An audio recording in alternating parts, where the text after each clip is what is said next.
नमस्कार दोस्तों, आप सबका स्वागत है हमारे इस YouTube चैनल पर। दोस्तों, पिछले वीडियो में या पिछली क्लास में हमने शाकंभरी के चौहान वंश का अध्ययन किया था। शाकंभरी के चौहान वंश के बाद हम अध्ययन करेंगे अजमेर का चौहान वंश। तो देखो, अजमेर का जो चौहान वंश है उसमें कुछ थोड़ा सा शासकों के क्रम में कन्फ्यूजन है।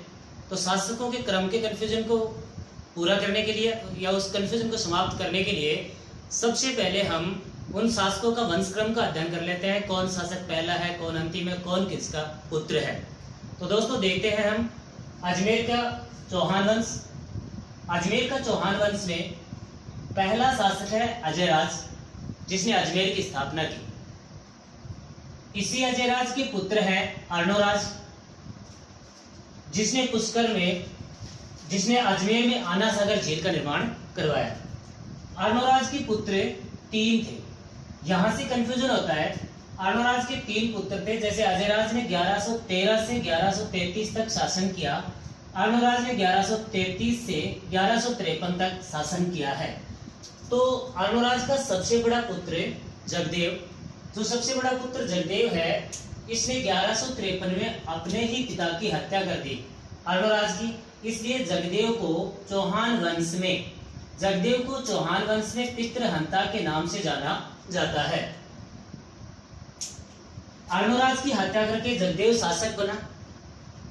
कुछ वर्ष शासक रहने के बाद जगदेव का छोटा भाई या अर्णोराज का दूसरा पुत्र विग्रहराज चतुर्थ, जिसे राजस्थान के इतिहास में बीसलदेव के नाम से जाना जाता है। बीसलदेव उनका उपनाम था। इस विग्रहराज चतुर्थ ने अपने बड़े भाई जगदेव को पराजित किया और साम्राज्य अपने हाथ में ले लिया। तो विग्रहराज चतुर्थ का साम्राज्य शासन जो है वो 1153 से लगभग 1163 तक रहा। विग्रहराज चतुर्थ की मृत्यु होने के बाद उसका पुत्र शासक बना। पुत्र जो शासक बना वो था अपरांगे। कौन था भाई? अपरांगे शासक बना, किंतु अपरांगे एक कमजोर शासक था। इधर जगदेव का पुत्र पृथ्वीराज फर्स्ट हमने पहले वीडियो में पढ़ लिया है। पृथ्वीराज फर्स्ट ने सीकर में झील माता का मंदिर बनाया था। ये पृथ्वीराज सेकंड है। पृथ्वीराज सेकंड ने क्या किया? अपरांगे को पराजित किया और शासन को अपने हाथ में ले लिया। पृथ्वीराज सेकंड शासक बने, जगदेव बन चुका, विग्रहराज चतुर्थ बन चुके, विग्रहराज चतुर्थ के पुत्र अपरांगे बन चुके और पृथ्वीराज द्वितीय। किंतु कुछ समय बाद पृथ्वीराज द्वितीय जो है, इसकी भी निसंतान मृत्यु हो गई। अब इस डायग्राम को देखने से हमें पता लगता है कि इस समय कोई भी ऐसा व्यक्ति नहीं है जो अजमेर के चौहान वंश को संभाल सके। अगर ऐसा कोई है तो वो कौन है भाई? सोमेश्वर चौहान। ये जो सोमेश्वर चौहान है, ये अपरांगे पृथ्वीराज द्वितीय इनका चाचा है और अर्णोराज का तीसरा पुत्र। इस प्रक्रिया में हमने समझा कि अर्णोराज के 3 पुत्र जगदेव, विग्रहराज चतुर्थ और सोमेश्वर, इन दोनों पुत्र शासक बन लिए और दोनों पुत्रों के पुत्र भी शासक बन लिए। अब नंबर आ रहा है किसका? सोमेश्वर। पर सोमेश्वर इस समय गुजरात चला गया और गुजरात में रहने लगा। इस समय गुजरात में चालुक्य वंश का शासन हुआ करता है। चालुक्य वंश के शासक थे कुमार पाल।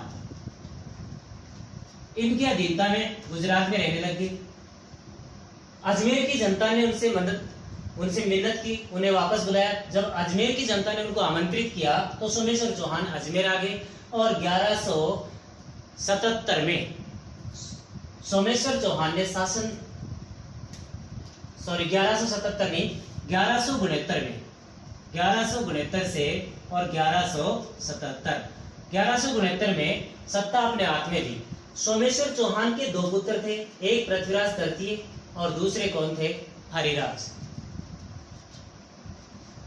सोमेश्वर की मृत्यु के बाद पृथ्वीराज तृतीय शासक बने और पृथ्वीराज तृतीय के पुत्र जो था वो थे गोविंद राज। इसमें हम ये देखेंगे कि अजमेर का पहला शासक कौन है? अजयराज। और अजमेर का अंतिम शासक कौन बना? गोविंद राज। हम ये जानते हैं कि तराइन के 2 युद्धों में, पहले युद्ध में पृथ्वीराज तृतीय की बहुत बड़ी जीत हुई थी। दूसरे युद्ध में पृथ्वीराज तृतीय जो हैं, पृथ्वीराज चौहान, उनकी हार हुई थी और ऐसा माना जाता है कि पृथ्वीराज तृतीय युद्ध स्थल पर ही मारे गए। उस गोविंदराज ने क्या किया, कुतुब मोहम्मद गोरी की अधीनता में गोविंदराज ने अजमेर का शासन करना शुरू किया, किंतु हरिराज जो है वो गोविंदराज को परेशान करते हैं, इसलिए गोविंदराज अंतिम रूप से रणथंभौर चले गए और रणथंभौर में चौहान वंश की स्थापना की। तो रणथंभौर में चौहान वंश की स्थापना किसने की? गोविंदराज ने। जैसे प्रश्न हो जाएगा, शाकंभरी में चौहान वंश की संस्थापक वासुदेव चौहान, अजमेर में अजयराज और रणथंभौर में गोविंदराज। तो प्यारे विद्यार्थियों, आपने ये डायग्राम देखा, इससे आसानी से चौहान वंश का वंश क्रम हमें समझ में आता है। अब हम एक एक शासक का अध्ययन करेंगे।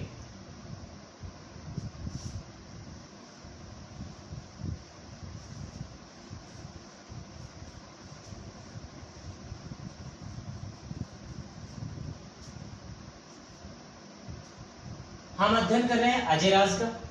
अजयराज की सबसे पहली बात हमारे सामने आती है, अजयराज ने कुछ, या हम कह सकते हैं अजयराज को अजमेर का पहला शासक, अजमेर का पहला शासक, हम ऐसे लिखेंगे पहला चौहान शासक, अजमेर का पहला चौहान शासक है और अजमेर का पहला शासक भी, क्योंकि हम ये जानते हैं अजयराज ने ही अजमेर नगर की स्थापना की है। तो अजयराज ने कुछ बड़े निर्माण कार्य किए हैं, कुछ बड़े निर्माण कार्य किए हैं, इसलिए अजयराज के काल को चौहान वंश में निर्माण काल के नाम से जाना जाता है। अजयराज के काल को चौहान काल में निर्माण काल के नाम से जाना जाता है। जैसे उन्होंने कोई दुर्ग बनवाया है, अजमेर नगर की स्थापना की है, ऐसे बड़े काम अभी तक जो भी राजा थे वो इतना बड़ा स्थायित्व नहीं दे पाए। ये बड़ा स्थायित्व देने वाले अजयराज ही हैं। तो अजयराज के काल की दो बातें, अजमेर का पहला शासक और इनके काल को अजमेर चौहानों का निर्माण काल कहा जाता है। नेक्स्ट बात, 1113 में इन्होंने अजमेर नगर की स्थापना की। कौन सा नगर भाई? अजमेर नगर की स्थापना की और स्थापना करके उसे अपनी क्या बनाया? राजधानी। अजमेर नगर की स्थापना करके उसे अपनी राजधानी बना लिया। 1113 में ही अजय मेरू दुर्ग की नींव रखी। तो हमने देखा कि दो बड़े कार्य किए हैं, ऐसे बड़े कार्य किसी भी शासक ने नहीं किए अभी तक चौहान वंश में। तो 1113 में अजमेर नगर की स्थापना और राजधानी 1113 में अजयमेरू दुर्ग। इसमें ध्यान रखना है, अजमेर का किला अलग है और अजयमेरू दुर्ग अलग है। अजमेर का किला जो है वो अकबर के द्वारा बनाया गया, उसे कहा जाता है बादशाह का किला, उसे कहा जाता है मैगजीन दुर्ग, और उसे अजमेर का किला, ये अजयमेरू दुर्ग है। यहाँ से कई बार प्रश्न आए हैं, अजयमेरू दुर्ग के नामों से संबंधित अनेक बार प्रश्न आए हैं। हम देखें क्या क्या नाम है। पहली बात, अजयमेरू दुर्ग का प्रसिद्ध नाम तारागढ़ दुर्ग। इस दुर्ग को कहते हैं गढ़ बीटली, दुर्ग को कहते हैं अरावली का अरमान, अरावली का अरमान। दुर्ग को कहते हैं राजस्थान का जिब्राल्टर, राजस्थान का जिब्राल्टर। दुर्ग को कहेंगे राजपुताने की कुंजी, राजपुताने की कुंजी। इस प्रकार से प्रसिद्ध नाम हुए तारागढ़ से संबंधित। वैसे हम कल्चर में दुर्ग को अलग से पढ़ेंगे, फिर भी हम बात कर लेते हैं यहाँ पर। सबसे पहले इन नामों की चर्चा करते हैं। अजयमेरू दुर्ग को तारागढ़ दुर्ग क्यों कहते हैं? तो ध्यान देंगे, मेवाड़ के एक शासक थे, आप ध्यान देंगे, महाराणा सांगा। महाराणा सांगा के छोटे भाई थे और उनका नाम था पृथ्वीराज। देखो ये अभी डायग्राम में हमने पृथ्वीराज देखे, वो अजमेर के Prithviraj first, Prithviraj second, Prithviraj third. अभी हम देख रहे हैं ये पृथ्वीराज सिसोदिया है, पृथ्वीराज सिसोदिया। इन पृथ्वीराज सिसोदिया की पत्नी का नाम था ताराबाई और वो ताराबाई कुछ दिन इस दुर्ग में रही, इस वजह से इस दुर्ग को तारागढ़ कहते हैं, या उन्होंने अपने अनुसार इस दुर्ग में कुछ परिवर्तन करवाए, कुछ संशोधन करवाए, इसलिए दुर्ग का नाम पड़ गया तारागढ़। बात करें दूसरा नाम गढ़ बीटली की एक बात ये है कि ये पहाड़ी है जो है बीटली पहाड़ी पर ही बना है, इसलिए गढ़ बीटली कहते हैं। दूसरी बात ये है कि शाहजहां के काल में मुगल शासक शाहजहां जहांगीर का पुत्र था। शाहजहां के काल में इस दुर्ग का रक्षक, अजमेर दुर्ग का रक्षक जो था उसका नाम था विठल दास। इसलिए विठल दास ने अपने अनुसार कुछ इस दुर्ग में परिवर्तन किया, तो इसलिए उसके नाम के आधार पर भी दो अलग अलग बातें हैं। कुछ लोग बीटली पहाड़ी के कारण कहते हैं, कुछ लोग विठल दास की सुरक्षा के कारण कहते हैं, पर इनको कहा जाता है दुर्ग को गढ़ बीटली। अरावली का अरमान, हम ये जानते हैं कि अरावली के बीचों बीच ऊंचाई पर बना हुआ किला है, इसलिए इसे अरावली का अरमान भी कहा जाता है। राजस्थान का जिब्राल्टर कहने वाले अंग्रेज इतिहासकार हैं। इतिहासकार का नाम है बिशप हैबर ने इस दुर्ग को राजस्थान का जिब्राल्टर कहा है। राजपुताने की कुंजी कहने वाले जो इतिहासकार हैं वो है कर्नल जेम्स टोड की हम कुछ बातें कल के वीडियो में कर चुके थे। राजपुताने की कुंजी, तो प्यारे विद्यार्थियों, अजमेर दुर्ग के कुछ नाम हमारे सामने आए। अजमेर दुर्ग को तारागढ़ पृथ्वीराज सिसोदिया की पत्नी के नाम पर पड़ा। गढ़ बीटली पहाड़ी के कारण, अरावली का अरमान अरावली के बीचों बीच होने के कारण, राजस्थान का जिब्राल्टर बिशप हैबर, राजपुताने की कुंजी कर्नल जेम्स टोड। तो देखिए यहाँ से खूब कई बार प्रश्न आते हैं, हमें अब पढ़ना है कि अजमेर दुर्ग में और क्या सामान्य बातें हैं, उनका भी हम अध्ययन कर लेते हैं। तो देखिए इस दुर्ग में क्या क्या बातें हैं। इस दुर्ग में सबसे पहली बात हम बात करें तो दुर्ग में मीरान शाह है, एक सूफी संत है। मीरान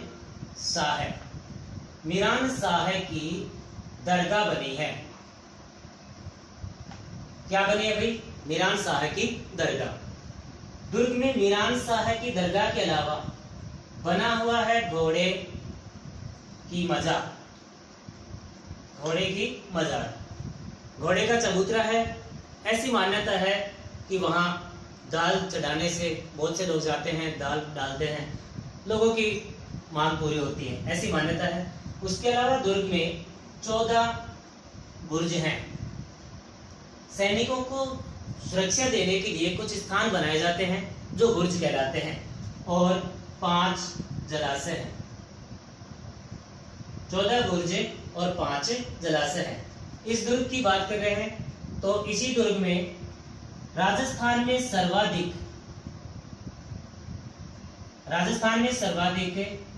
आंतरिक आक्रमण हुए हैं। राजस्थान में सर्वाधिक आंतरिक आक्रमण कौन से दुर्ग में, इस प्रकार का प्रश्न होता है तो उत्तर होता है तारागढ़। एक तारागढ़ बूंदी में भी है, पर ये तारागढ़ जो है वो अजमेर में है। सर्वाधिक आंतरिक आक्रमण होते हैं।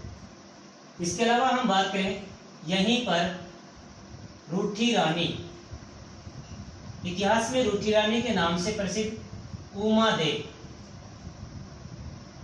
जैसलमेर की राजकुमारी थी और मारवाड़ के शासक मालदेव की पत्नी थी। कहा जाता है कि विवाह के पहले ही दिन इनमें कोई अनबन हुई और सदा के लिए अपने पति को छोड़कर चली आई और तारागढ़ दुर्ग में रहने लगी। तो रूठी रानी उमादेव का महल इस दुर्ग में स्थित है। इसीलिए जो दुर्ग में 5 जलाशय हैं उनमें से एक जलाशय मालदेव ने बनवाया था, क्योंकि उसकी पत्नी, मालदेव की पत्नी वहां रहा करती थी। इस प्रकार से तो हमने अभी अध्ययन किया है अजमेर दुर्ग की कुछ सामान्य बातों का। अजमेर दुर्ग से संबंधित कहां से प्रश्न आ सकते हैं, हमने इन बातों का अध्ययन किया है। अभी हम बात करते हैं अजयराज की और क्या क्या चर्चाएं हैं और क्या क्या बात है। तो देखेंगे अजयराज ने चांदी व तांबे के सिक्के जारी किए। चांदी व तांबे के सिक्के जारी किए। ये जो सिक्के हैं, इन सिक्कों पर एक तरफ, ये सिक्कों पर एक तरफ लिखा है श्री अजय द्रुम, एक तरफ लिखा है श्री अजय द्रुम और सिक्के की दूसरी ओर लिखा है रानी सोमलेखा। यहां भी प्रश्न बनता है, राजस्थान के इतिहास में पहली रानी है, रानी सोमलेखा राजस्थान के इतिहास की पहली ऐसी रानी है जिसका नाम सिक्कों पर आया।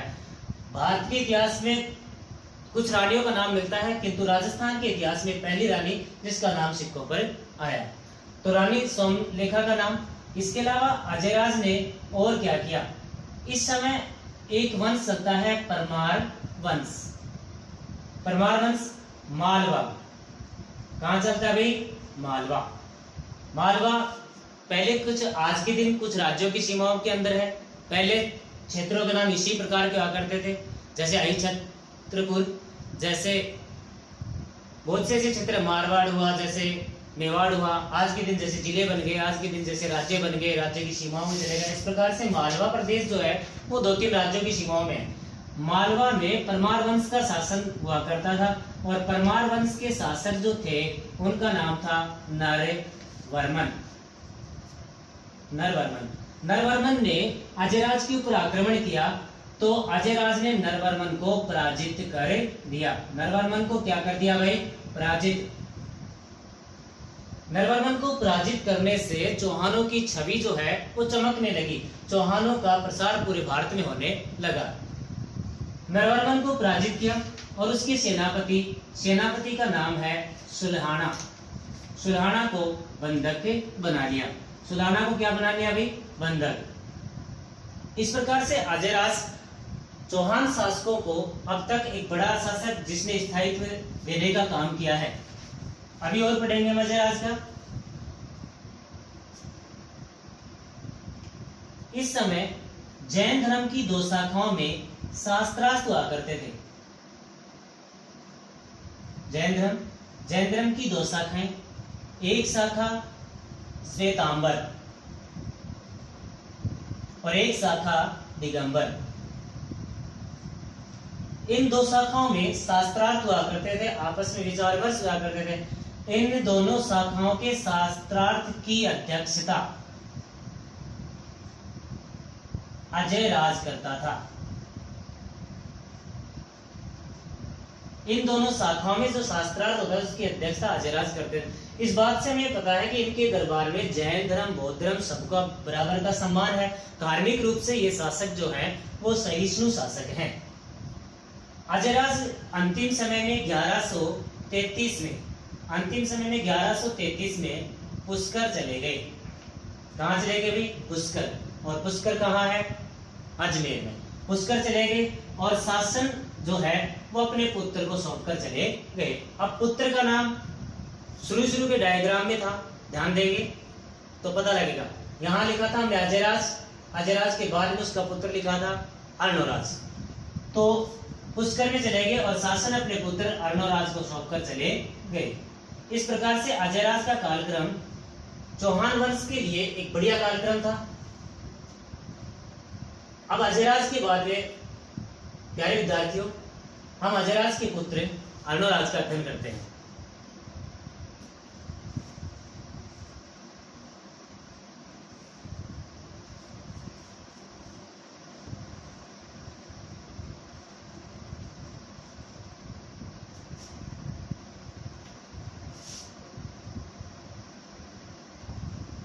अर्णोराज ओब्लिक आनाज, अर्णोराज ओब्लिक आनाजी, इन्हीं को प्यार से आनाजी के नाम से जाना जाता है। कार्यक्रम देखते हैं। 1133 से 1153, 1133 से 1153। पहली बात, सबसे पहले अर्णोराज की उपाधि, क्योंकि अभी तक कोई बड़े उपाधि धारण नहीं की किसी राजा ने, तो इस शासक ने अर्णोराज ने बड़ी उपाधि धारण की।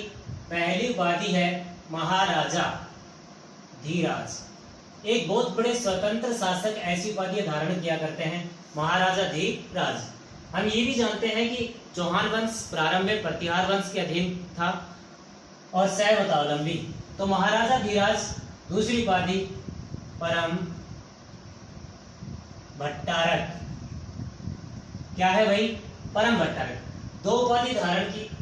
ऐसे ही हम इनके दरबार की बात करते हैं। इनके दरबार में दो विद्वान रहा करते थे और दोनों ही विद्वान जो थे वो जैन धर्म से संबंधित थे। अगर ऐसा प्रश्न आए कि अर्णोराज किस मत को मानते थे, तो मत रहेगा शैव, पर धार्मिक रूप से सहिष्णु थे। जैन धर्म के दो विद्वान थे, एक का नाम था देवबोध, दूसरे का नाम था धर्म घोष। देवबोध और धर्म घोष, ये जो धर्म घोष है ये अर्णोराज के अलावा विग्रहराज चतुर्थ के दरबार में भी सेवा दे रहे थे। इन्हीं धर्म घोष के कहने पर विग्रहराज चतुर्थ ने एकादशी के दिन पशु बलि पर या पशुवध पर नियंत्रण लगाया था, पशुवध पर रोक लगाया था। दो उपाधि और दो विद्वान पढ़ने के बाद अर्णोराज का बड़ा काम अब बात करते हैं। अर्णोराज ने पुष्कर में, ध्यान देंगे पुष्कर में क्या हुआ था, पीछे ध्यान दें। पुष्कर में अर्णोराज के पिता नाम था अजयराज। अजयराज चले गए थे, शासन अपने पुत्र को सौंपकर चले गए थे। इसलिए अर्णोराज ने पुष्कर में क्या करवाया? वराह मंदिर का निर्माण करवाया। कौन सा मंदिर भाई? वराह। वराह मंदिर, वराह शब्द से अपने को पता लग जाएगा कि ये मंदिर कौन सा है? विष्णु का। कौन सा मंदिर है भाई? विष्णु का। वराह मंदिर का निर्माण अर्णोराज ने करवाया। इस मंदिर की कुछ बातें हैं। मंदिर को तुड़वाने का काम या मंदिर को तुड़वाया गया जहांगीर के द्वारा। मंदिर को किसने तुड़वाया? जहांगीर ने। इस परिप्रेक्ष्य से हम थोड़ा सा पीछे जाते हैं, मेवाड़ वंश की तरफ जाते हैं, मुगल और राजपूत संबंध में जाते हैं। हमने देखा था कि भारत में जिस समय अकबर का शासन था उस समय राजपूताने की लगभग अधिकांश रियासतों ने अकबर की अधीनता स्वीकार कर ली थी, लेकिन मेवाड़ रियासत एक ऐसी रियासत थी जिसने अधीनता स्वीकार नहीं की। जब तक महाराणा प्रताप थे तब तक अधीनता स्वीकार नहीं की। अमर सिंह आए तो अमर सिंह ने भी अकबर की अधीनता स्वीकार नहीं की। 1605 में अकबर की मृत्यु होगी तो 1605 में शासक बना जहांगीर। अब जहांगीर को ऐसी आस थी कि शायद मैं, जो मेरे पिता काम नहीं कर पाए वो काम मैं कर दूं, मैं आराम से अमर सिंह को अधीन कर सकता हूं। ये देखते हुए जहांगीर ने लगभग 4 अभियान, अमर सिंह, मेवाड़ के राजा कौन है भाई?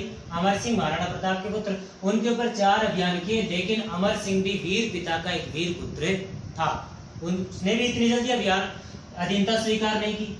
तो जहांगीर ने गुस्से में आकर नाराजगी दिखाने के लिए जहांगीर यहाँ से सीधा गया अजमेर और पुष्कर में जाके वराह मंदिर को तुड़वा दिया। वराह मंदिर को तुड़वा दिया। वराह मंदिर का पुनर्निर्माण भी आता है, पुनर्निर्माण। वराह मंदिर का पुनर्निर्माण समर सिंह ने करवाया। समर सिंह महाराणा प्रताप के छोटे भाई समर सिंह ने इस वराह मंदिर का पुनर्निर्माण करवा दिया। तो अर्णोराज की 3 बातें हुई, 2 उपाधियां हैं, 2 विद्वान हैं दरबार में और पुष्कर में वराह मंदिर का निर्माण करवाया। नेक्स्ट बात, अर्णोराज के काल में 1137 में आना सागर झील का, आना सागर झील का निर्माण हुआ। अब कहाँ हुआ? अजमेर में। आना सागर झील कहाँ है? अजमेर। अजमेर के बीच बीच अगर हम ऊंचाई से देखते हैं, जैसे तारागढ़ जाकर वहां से देखते हैं तो स्पष्ट रूप से दिखाई देती है, हमें बहुत ही सुंदर चित्रण दिखाई देता है। आना सागर झील का निर्माण अर्णोराज ने करवाया। आना सागर झील जो है, जैसे हम झील का छोटी सी बात इस प्रकार से बना लेते हैं, इसके चारों तरफ ऐसे चारों तरफ बहुत ही बढ़िया पथ है, जनता घूमते। इसके बीच में जगह जगह ऐसे 2 या 3 टापू बने हुए हैं, 2 या 3 द्वीप बने हुए हैं जहां महल है। किन किन ने बनवाए वो भी हम बात करेंगे। सबसे पहली बात, चंद्रा नदी। ये जो झील है चंद्रा नदी ऑब्लिक बांडी नदी के पानी को रोककर बनाई गई है। दूसरी बात, इस झील के किनारे दौलत बाग, झील के किनारे क्या है? दौलत बाग। बाग है, नाम उसका दौलत। झील के किनारे दौलत बाग। दौलत बाग को कहा जाता है आज के दिन कहा जाता है सुभाष उद्यान। क्या कहते हैं भाई? सुभाष उद्यान। आज के दिन सुभाष उद्यान कहा जाता है। इसका निर्माण जहांगीर ने करवाया। यानी कि हमें देखना पड़ता है राजस्थान के इतिहास में बीच बीच में मुगलों के कौन कौन से कार्य होते हैं, कौन कौन से नहीं, उन सबको भी देखना पड़ता है। तो जहांगीर ने दौलत बाग या सुभाष उद्यान का निर्माण करवाया। इसी झील के किनारे 12 दरी का निर्माण करवाया। 12 दरी का निर्माण करवाया। जहांगीर के पुत्र, क्या नाम है पुत्र का? शाहजहां। जहांगीर के पुत्र शाहजहां ने 12 दरी का निर्माण करवाया। 12 दरी है क्या? ये संगमरमर की पट्टियां हैं झील के किनारे। इसी झील के किनारे गुलाब से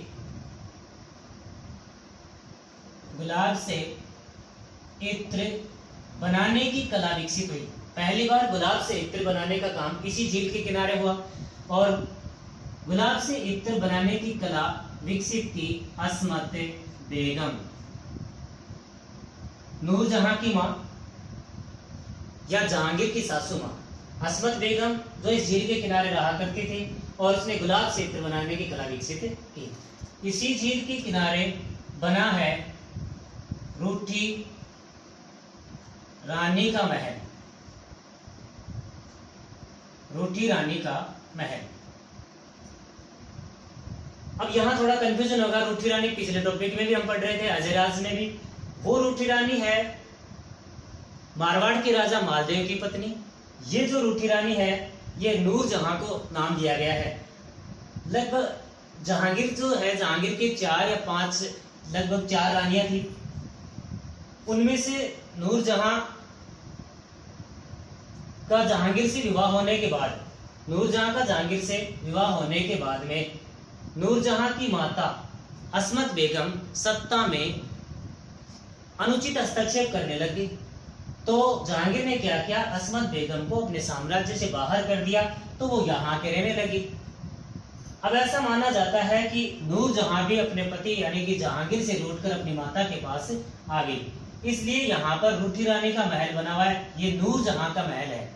मतलब किसका महल है भाई? नूरजहां का। इस प्रकार से इस झील के किनारे ऐसी कुछ चीजें बनी हुई हैं।